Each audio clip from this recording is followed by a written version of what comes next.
TV8 ekranlarında 8'de Sağlık programı devam ediyor. Şimdiki konuğumuz hızlı okuma uzman eğitmeni Zeynep Buyuran Öztürk. Hoş geldiniz Zeynep Hanım. Hoş bulduk, merhabalar. Zeynep Hanım hoş geldiniz. Hoş bulduk. Malum çok kötü bir dönem geçirdik. 2 yıl bu pandemiden dolayı çocuklar okula gidemediler.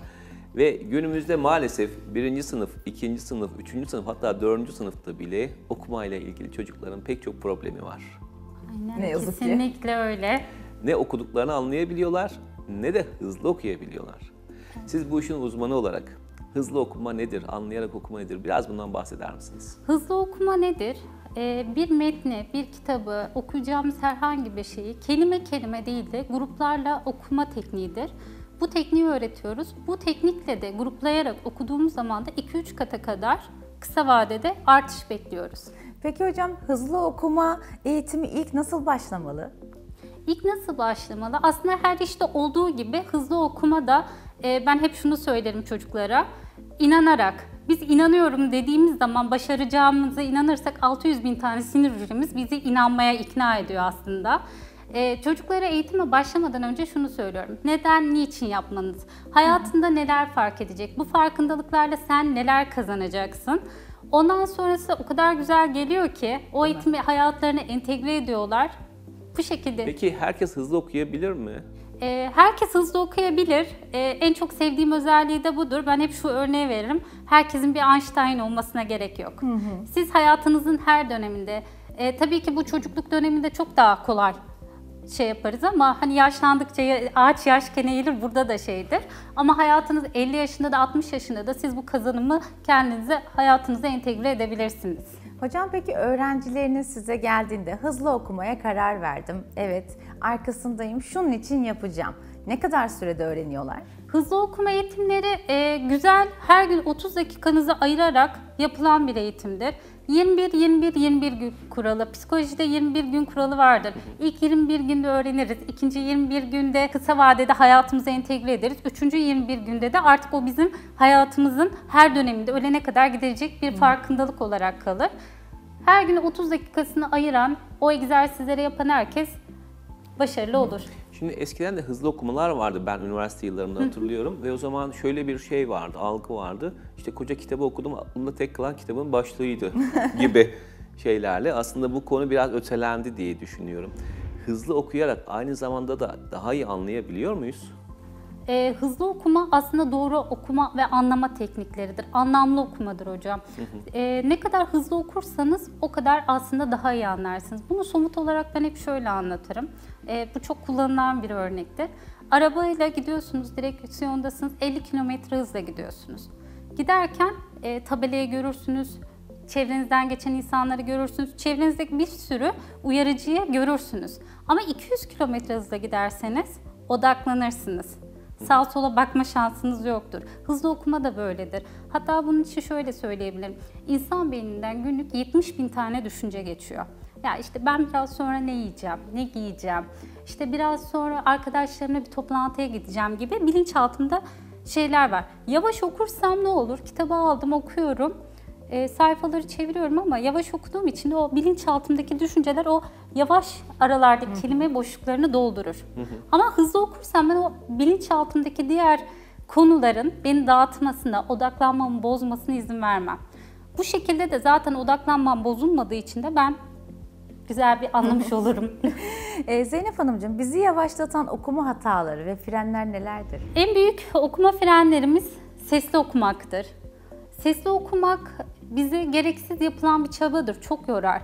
Biz 1. ve 2. sınıfta öğrendiğimiz teyit etmek amacıyla evet doğru bir şekilde sesli okuruz ama bunu biz ortaokul, lise, üniversite ve hayatımızın her dönemi, yetişkinlik dönemine kadar bu şekilde sesli okuma yaparsak ne olur?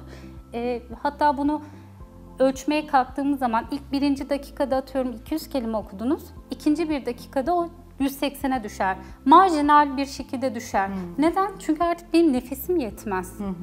Gereksiz bir çabalama içine gireriz. Vücutsal bir yorgunluk da aslında baktığınızda. Okuma organımız gözdür. Peki Türk toplumundaki okuma alışkanlığı nedir? Hocam bu bizim kanayan yaramızdır.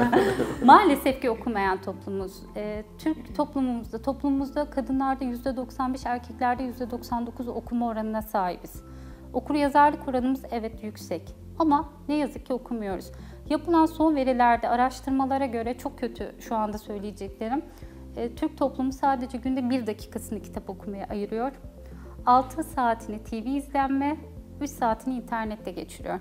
Bir Türk'ün ortalama yıl boyunca okunan kitap sayısı da 7 tane kitap düşüyor.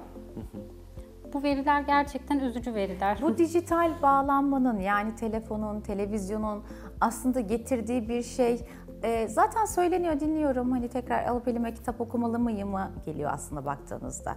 Orada birazcık daha teknoloji ilerledi, çağımız ilerledi gibi düşünmek de yanlış mı hocam sizce? Yani şöyle, kitap okumak aslında yani teknolojiden bağımsız kitap okumak çok keyifli bir aktivitedir. Yani biz bunları çocuklara toplumda aslında neden hep çocuk diyorum? Çünkü toplumun temelini oluşturuyor.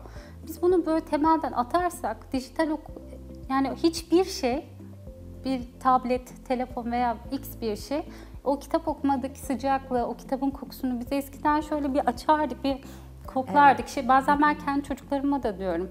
Hani kitabı aldınız ya bir şöyle yapın diyorum.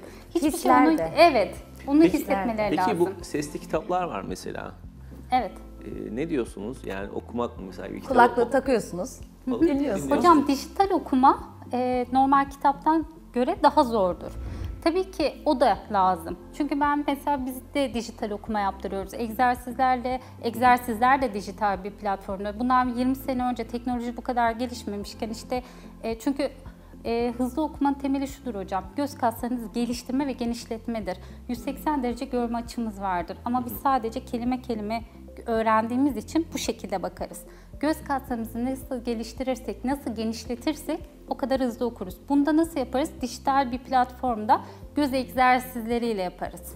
Peki şunu soracağım. Bu eğitim ne zaman başlıyor? Kaç yaşında başlıyor? Mesela 1. sınıfa giden bir çocuk gelebilir mi size? Hocam 3. sınıfa kadar pratik okuma dediğimiz okumalar yapılıyor. 4. ve 5. sınıftan sonra tam istediğimiz çalışmalar yapılıyor, hızlı okuma. Peki hızdan kastınız ne? Dakikada kaç kelime? Şimdi şöyle hocam, tabii ki her seviyede var. İlkokuldaki bir seviyedeki çocuk 200 kelimeyle başlar. İşte ortaokul seviyesi 300 kelime, bir yetişkinde 500-600 kelime şeklinde devam eder. Mesela çocukta diyelim ki 1 dakikada kaçın altındaysa biz bu çocukta yavaş okuyor Şimdi orada demeliyiz. seviyesine bakmamız lazım hocam. İlkokul 3'e kadar bir 200 kelimeye kadar normaldir. 200 kelimeye kadar. Mesela 50 kelime okuyorsa bu çocuk kötü mü bir düzeydedir? Hocam hiçbirini aslında kötü dememeliyiz. Çünkü hızlı okuma dediğimiz gibi ben hep şunu çocuklara bunu söylerim. Bu korkulacak, yapılmayacak bir şey değil.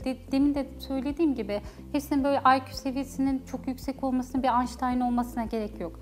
21 günde sadece 30 dakikasını ayırarak zaten biz onu istediğimiz seviyeye getiriyoruz yani.